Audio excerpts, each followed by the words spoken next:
All right, Marines. I'm going to talk for about 10 or 15 minutes, and then I'll answer questions, take comments, whatever you want to do.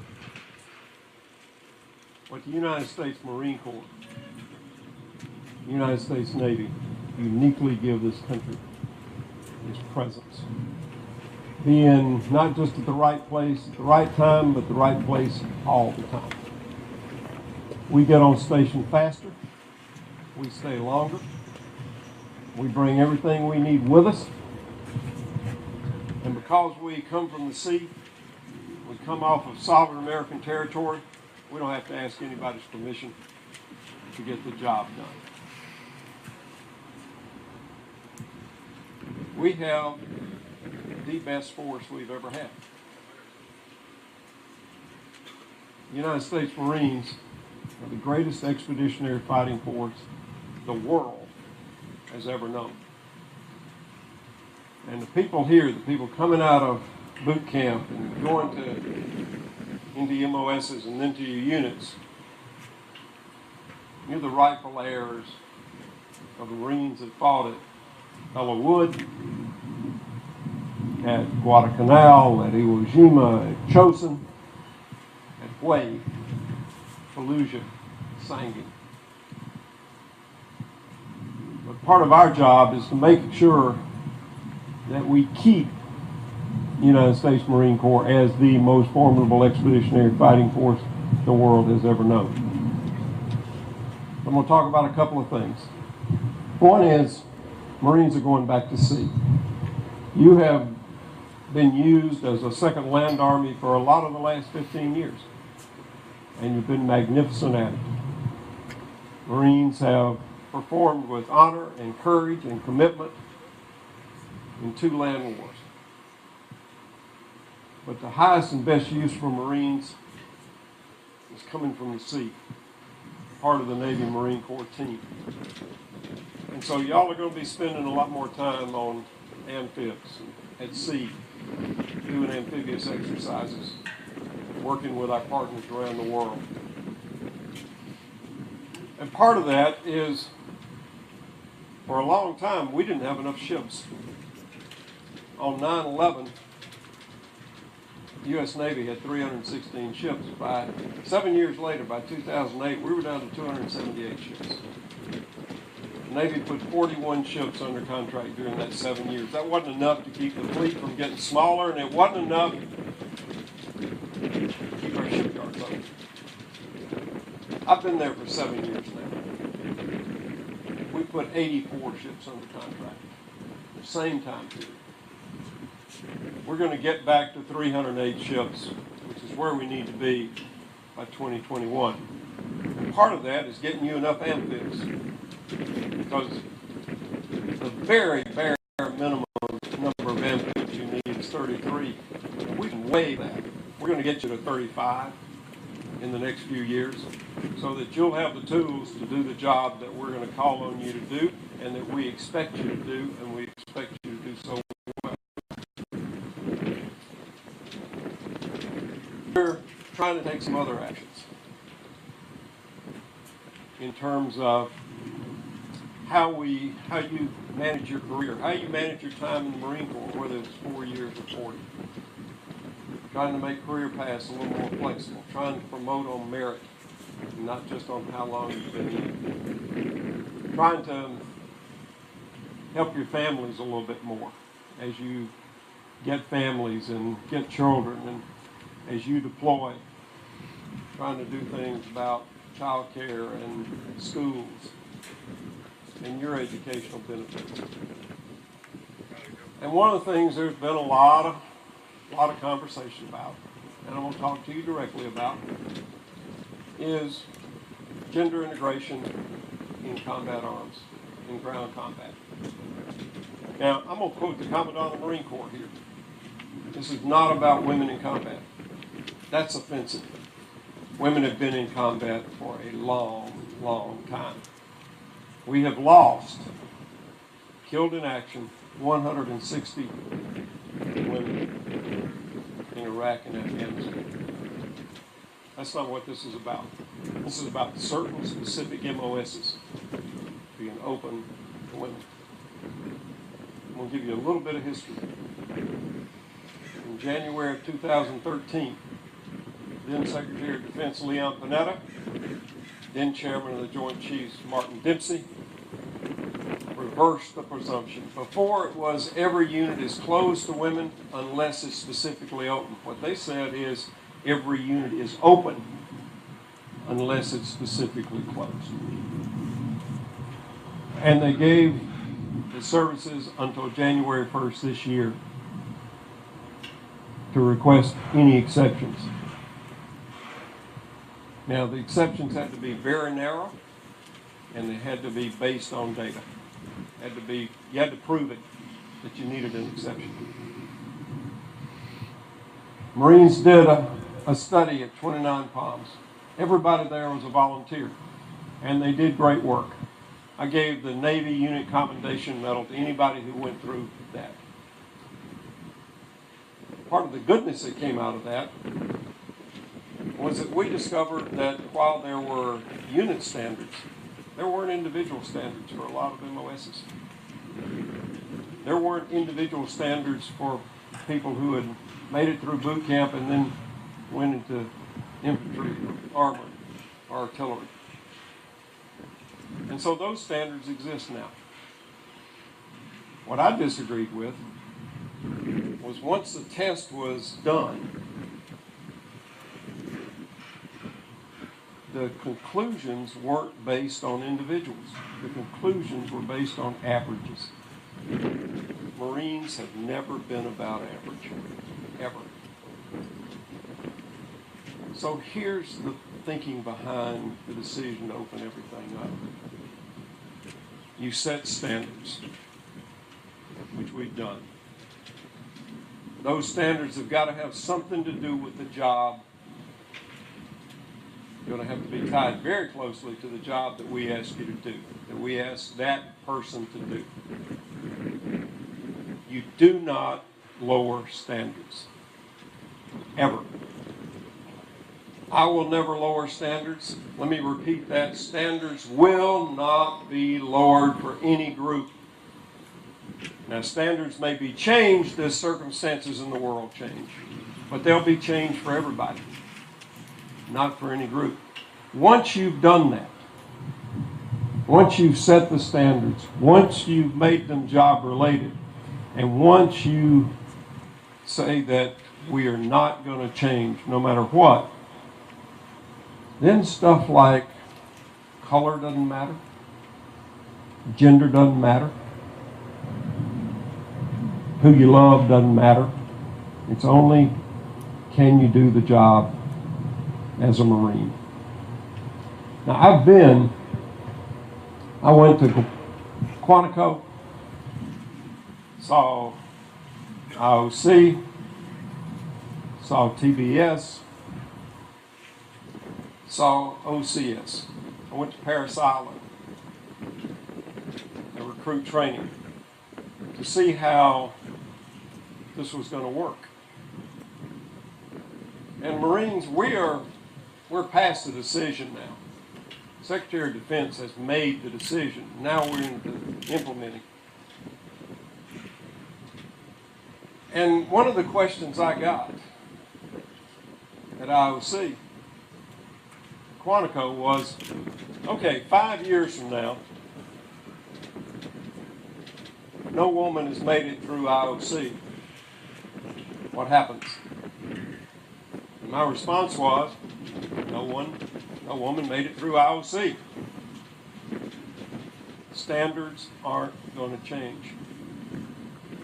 We've been gender integrated at TBS, at OCS, and in a lot of units out around the Corps for a long, long time now.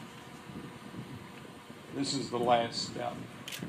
And Marines are going to do what Marines always do, which is you're going to leave. You're going to move out. Once the decision's made, you're going to move out. There are things you may be concerned about. Lowering standards isn't one of them. if you look back, we are a stronger Corps because every time we've become a more diverse Corps. And every time people would argue that we shouldn't do it. But in the late 40s, when African Americans were integrated into the Marine Corps, there was the concern, and it was voiced vocally, loudly, that it was going to ruin the Marine Corps, that it was going to lower standards, that it was going to change the culture. We are stronger because we have Marines of color. Same thing when Don't Ask, Don't Tell got repealed. We are stronger because we don't judge people on who they love, but on whether they can do the job as Marines. A more diverse force is a stronger force. We don't want everybody to think exactly the same way. We don't want everybody to come from the same background. We don't want everybody to have had the same experiences. That makes us weaker. What makes us stronger is more diversity of thought, more diversity of experience, more diversity of how we get the job done. So, I am absolutely positive that the leadership that's represented here with the NCOs, with the junior officers, and all the way up through the chain of command, we're going to move out. And it's, if history is any indicator, it's going to be pretty seamless. So we're into the implementation now. And I've been working real closely with the Commandant, with General Neller, with the Sergeant Major of the Marine Corps, Sergeant Major Green, who among other attributes he is from Jackson, Mississippi, which makes him a fine Marine and an even better human being. One of the things that was looked at was whether boot camp should be integrated from day one. The Marine leadership, Sergeant Major Green, Commandant Neller, came to me with a path ahead and said that they thought it worked better to be gender divided early in boot camp and then gradually move into integration. They made a good point. So while we're going to move in that direction, we're not going to do it all at once. We're not going to do it in one day. We're going to figure out how to better integrate and do it over time in a way that doesn't disrupt training and doesn't disrupt the way you become Marines. The world is getting to be a very complicated and pretty violent place. The United States depends on you. You're the first responders. You're the people, you're the force that the President, that our leaders call on in any emergency. In any crisis, anywhere, no matter what kind. And what you do and what you've signed up for is a dangerous job. It's a very hard job. It's a very complicated job. And we expect, and the American people expect, that you will do it in a great way. And you always have. You've never been disappointed. And I don't think we ever will be disappointed. The Navy and Marine Corps are sort of like the cops on the beat. We're there all the time. We can respond to natural disasters, humanitarian assistance. We can do high-end combat. We can do irregular warfare. We can do whatever comes over the horizon at us and whatever mission is given by our leadership. The United States Marine Corps, the greatest expeditionary fighting force the world has ever known. That's what you're a part of now. That's the legacy that you have. And that's the legacy that you will pass on to Marines who are sitting here 20 years from now, 30 years from now, 40 years from now. It's our job to make sure that nobody could ever touch the United States Marine Corps. No fighting force in the world matches up to you. Nobody. Nobody can do the range of missions. Nobody can do them as well. Nobody gets asked to perform all the missions all the time and do it as well as you do. We're America's away team. When you're doing your job, you're usually going to be a long way from home. The American people don't get to see just how hard the jobs that you're asked to do, just how dangerous they are sometimes, just how excellent you are at doing it. The United States Marines, best fighting force the world has ever known. Hoorah! Hoorah! Who's got a question?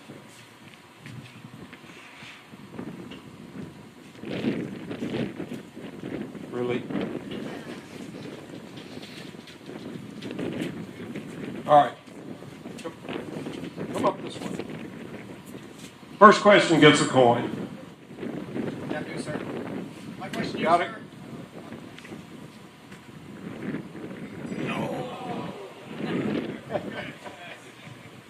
My question to you, sir, is with integrating females in the infantry, since no females pass the infantry officers course, once they come in the infantry, as far as enlisted, are they still expected to attend the advanced courses for the infantry? Same standards. Doesn't matter. I mean, they're Marines. They're not male Marines, female Marines. They're going to be infantry Marines. They're going to meet the same standard. Thank you, sir. Who else? I have never met a shy bunch of Marines. I have to tell you. All right.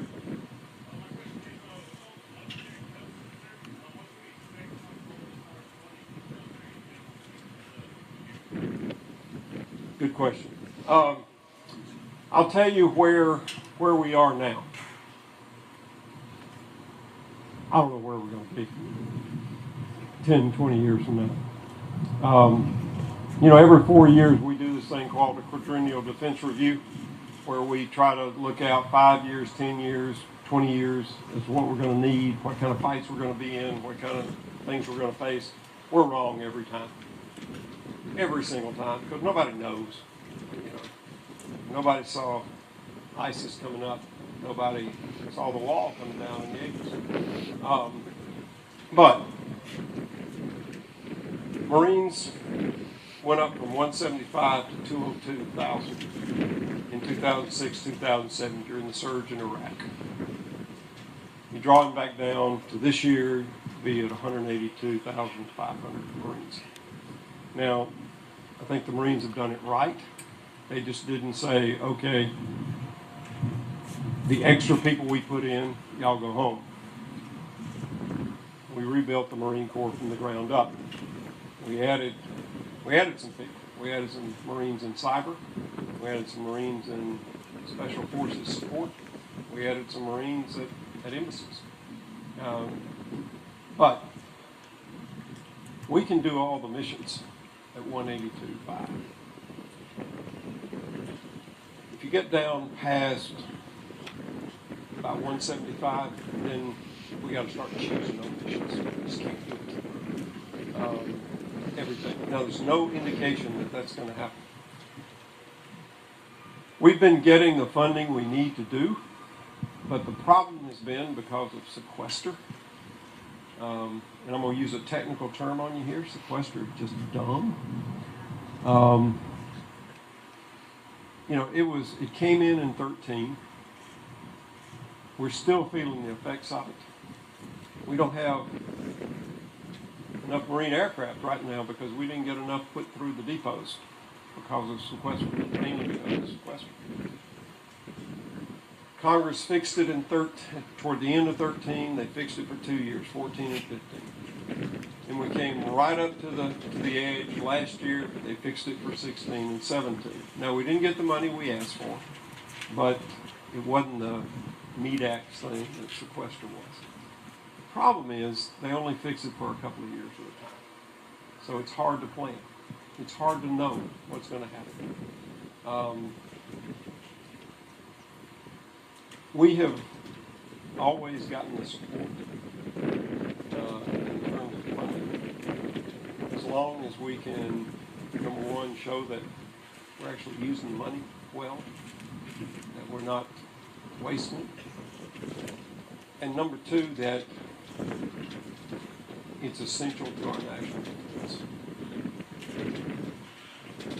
I think this century is a maritime century. The essential services are going to be the maritime services for the Navy. And that we're the ones out front, always on station, always on the watch, or deployed, presence that I was talking about. Once we keep doing our job, I think we'll get the support. Now, I wish I could tell you what was going to happen in the future. I just can't. A couple of personal things. There's a change coming in the retirement system, but whatever retirement system you joined under, that's the one you'll retire under, unless you want to change. You will be given the option to. And we're trying to up the quality of life, pay raises, BAH, stuff like that, but at the same time up the quality of work, because right now the Marine Corps spends over 60 cents out of every dollar on personnel. And if we get much higher than that, then we're going to have to start making some choices. Then you may not get the weapons that you need. Then you may not get the training that you need.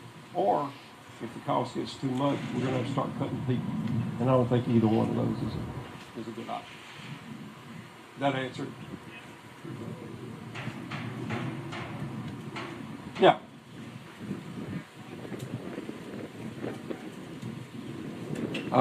Question was, what does the next 5 years look like for us in Iraq? I'm going to give you the same answer. I have no idea. It is, I mean, we lost a lot of Marines. We lost a lot of people in Iraq from 2003 until the majority of the force was drawn down in 11. And to watch some of the places that Marines paid for so dearly, like Fallujah, fall to people like ISIS. It's really hard to watch because we lost a lot of good people to do that. But the Iraqis have got to fix Iraq mainly themselves. It will help. And the president's made decisions on that. The next president will make decisions. What those will be, I don't know.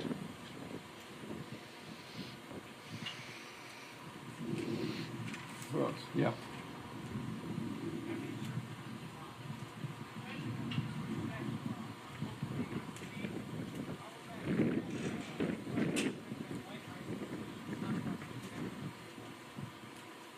Question is, we're going back to see how will that affect things further inland. I'll give you an example on ISIS. When the president made the decision to strike ISIS in 2014, we had a carrier on station within 24 hours, and we were launching strikes far inland.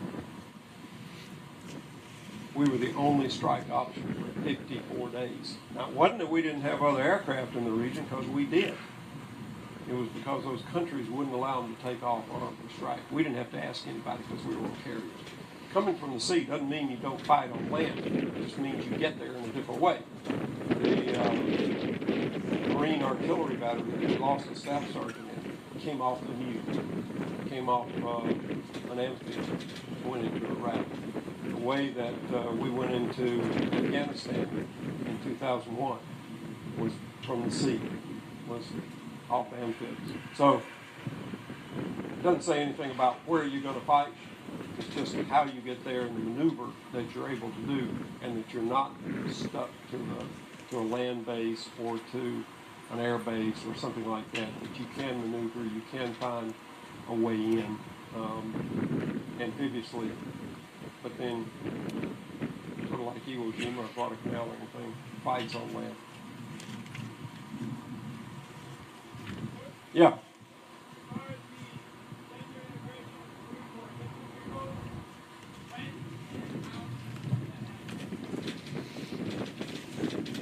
The MOSs are opening now. It's going to be pretty gradual. We've already had female Marines pass the School of Infantry. They were offered MOS if they wanted it. Not many chose to take it. From now on, you'll get whoever wants to go through it. Will meet like I said, the same standards. And first thing that you're already seeing is support units co-locating, co-deploying. That's been happening for several years. You're going to begin to see that with infantry, with artillery, with and with armor. I had lunch with female first sergeant down the road here, who was the first sergeant for a firing battery. Just got back from deployment.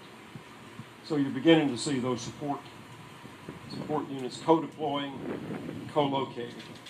And then you'll be seeing, I don't know how big the numbers are going to be, but whatever they are, that's what they're going to be. And you'll just see people coming out of the School of Infantry, coming out of the various MOSs, just into the units. It's going to be the new normal. And again, I think it won't happen all in one day. It'll be relatively gradual, but that decision's been made, and now it's up to us, and it's up to the leadership. It's up to people like you who wear the stripes to make sure that it's done right. Make sure that you don't put up with anything you wouldn't put up with in an all-male group.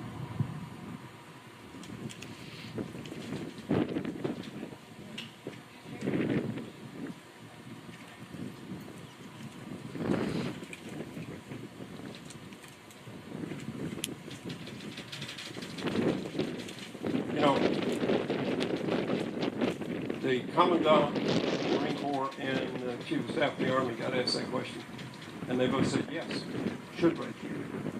I'm the father of 3 daughters. I think they should break. But I think that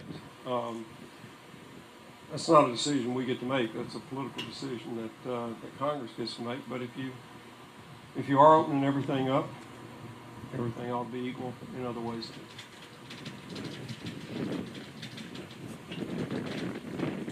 All right, one more.